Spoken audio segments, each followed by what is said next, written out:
पहुंचे आज यहाँ मानवचना में, क्या मुख्य है? आज यहाँ स्पेशल ओलंपिक का प्रोग्राम था और उसका आज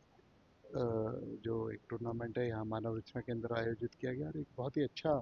इनिशिएटिव जो मल्लिका नड्डा जी के द्वारा लिया जा रहा है डिसेबल बच्चों को मुख्य धारा में लाकर एक अच्छा परफॉर्मेंस करने के लिए तैयार करना, मैं समझता हूँ कि बहुत ही अच्छा प्लेटफॉर्म है। मंत्री जी, प्री बजट को लेकर के भी जो है वो कल चर्चा होनी है और बड़ी बात क्या है, क्या मुख्यमंत्री आ कार्यक्रम रहे हैं, रहने, क्या किस किस से चर्चा देखिए, होगी? जितने भी बिजनेसमैन फरीदाबाद के प्रमुख जो भी लोग हैं, चाहे वो एजुकेशनिस्ट हैं, चाहे वो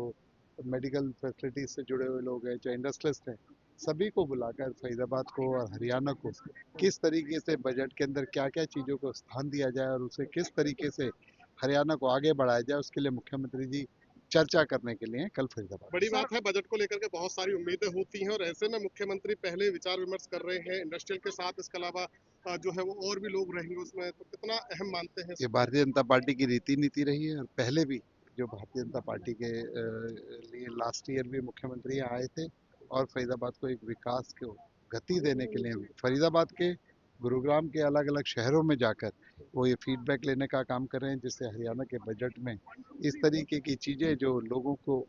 जिनकी ज़रूरत है, जिनकी उम्मीद है, उनको समायोजित किया जा सर, सके। मनरेगा को लेकर लगातार कांग्रेस हमलावर हो रही है और इसके अलावा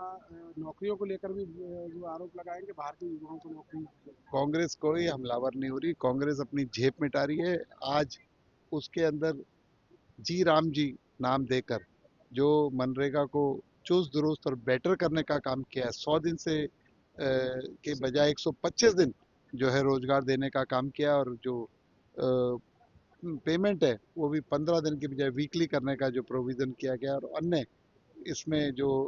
मूलभूत परिवर्तन किए गए, पारदर्शिता लाने का काम किया है और जो डेवलपमेंट है, जो काम है, उसको गांव के लिए, उस क्षेत्र के विकास के लिए चिन्हित करने का काम किया गया है। मैं समझता हूँ बहुत ही बड़ा सुधार जो माननीय मोदी जी के नेतृत्व में ये हुआ है, इसलिए सकारात्मक राजनीति करते हुए कांग्रेस को इसका वेलकम करना चाहिए, ना कि अपनी जो नाकामयाबी के लिए झेप मिटानी है। सर, चाहिए। नौकरियों को लेकर भी आरोप लगा रहे हैं कि बाहर के युवाओं को नौकरी मिल रही है, हरियाणा के ऐसा युवाओं कुछ को। नहीं है, ओपन और कॉम्पिटिटिव एग्जाम है और जो जो लोग उसमें एलिजिबल हैं सब लोग उसके अंदर पार्टिसिपेट कर सकते हैं। तो इसलिए ऐसा कोई आरोप नहीं है किसी को हमने फेवर किया हो, किसी को फेवर ना किया हो, ऐसा कोई बात नहीं है। ये तो कॉम्पिटिटिव एग्जाम है, कोई भी दे सकता है। Thank you, thank you, thank you.